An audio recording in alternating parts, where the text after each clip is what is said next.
Yeah, I'm standing here again in this old building. I did some work on it today, and I would like to show you what I've gotten done. If you're interested in seeing that, I would continue to watch. Yeah, this is Marv. I'm a fix-it guy from Marv's Fix-It Shop, and I've been doing repairs like this for decades.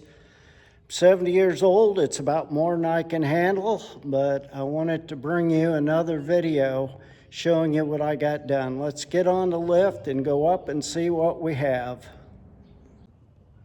Just so you know, I'm still in the learning stages in this lift. It's a little man lift. It doesn't go up that high, but it does operate pretty efficiently, so let's get going.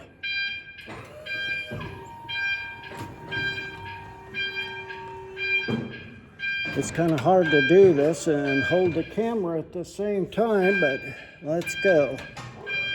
I'm not going to go very far.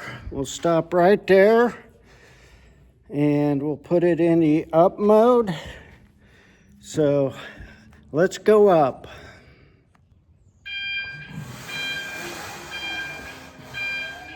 Take this thing up. Hopefully it's got a safety that if you're not on level ground, it will stop. So you can see what I'm facing here. It's a mess. And my hope is in the next few weeks I can get this whole thing done here. It's gonna shut me off making other videos though, I guess. But if you like this kind of stuff, this is what we're gonna have for the next few weeks. I have a 2x6 here that I'm just going to put on the roof, and I'll step back and let you see what we have completed here. I had to put rafter tails on a lot of these because the ends of the rafters were rotted off, and I don't have my spacing exactly the way I wanted it. And I jacked that up there, and that's why them 2x aren't even touching the plate, and why I had to put the cripples in beside them. It was either that or replace them completely. I still may put another one in on the opposite side. And as my dad used to say, that'll hold until the cows come home. That is, if they don't stay away too long. But I jacked that up at least 2 inches over there. It was just sagging like crazy, and I got a little hydraulic jack, and I jacked it up and put new studs in, and those studs are coming down here on the existing plate, which is supported by a 2x8 yellow pine treated, fastened with mostly pole barn spikes. You can see that goes all the way over there. Now you can see how I did that.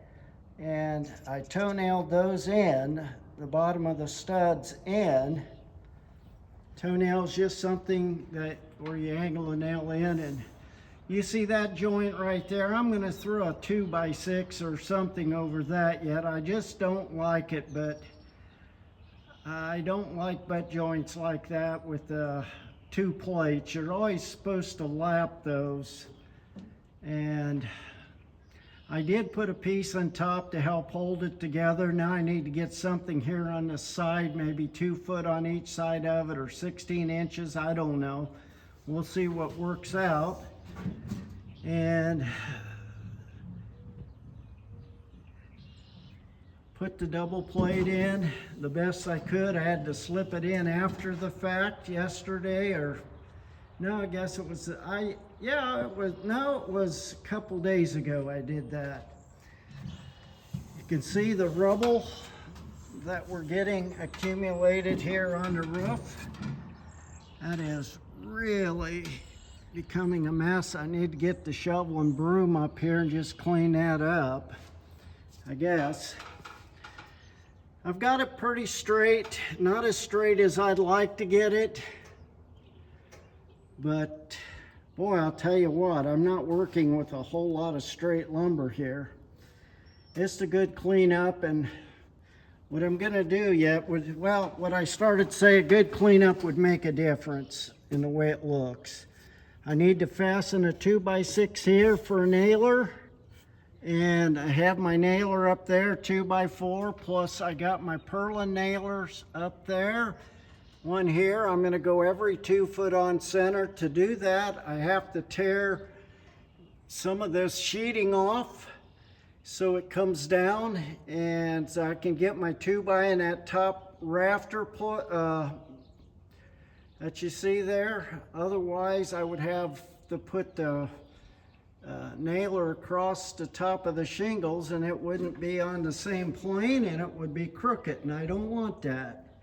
So what I'm gonna do is every 2 foot where I can is just chop a board out the best I can, and we'll put it in there then. And if it all comes out because it's rotten, that's better yet.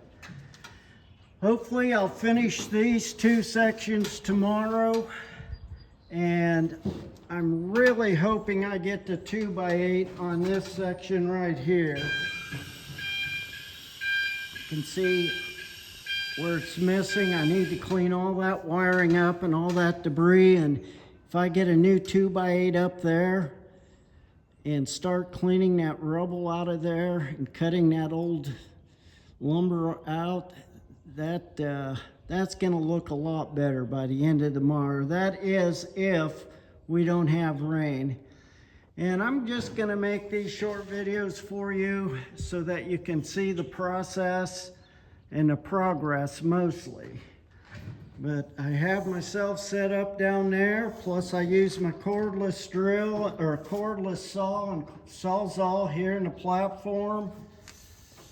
I back my truck right in, have my tools there, and if I got any ground cutting, I do it right there.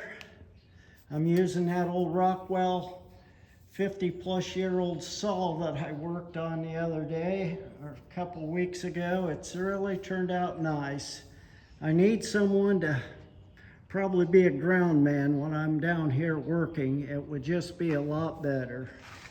But there's what I have, and I hope you enjoy seeing stuff like this. I enjoy bringing it to you. And when I leave for today, I always plug this thing in, and you can see that now the machine's underneath where it's going to stay dry if it rains tomorrow. That was my hope. So there, it's a little machine I've been working off of. It's been working great. Don't scold me too bad for the way I'm doing this. I find it very difficult to nail with my hammer. Although I did buy a brand new hammer here about a few months back. It was an expensive hammer, couldn't believe how much it cost, but I wanted to see how it worked. It's called a Boss. But if you have anything to say, please share it. But don't be too mean to me. If you like my channel and the videos I bring, please subscribe and continue to watch. And if you share it, that would really be great. And I get more watch time. That's what I'm working towards. If you like videos like this, there's a couple up here that you might want to try out and see if you like those as well. Can it be fixed? Sure it can. Can you fix it? I'm sure you could. Until the next one.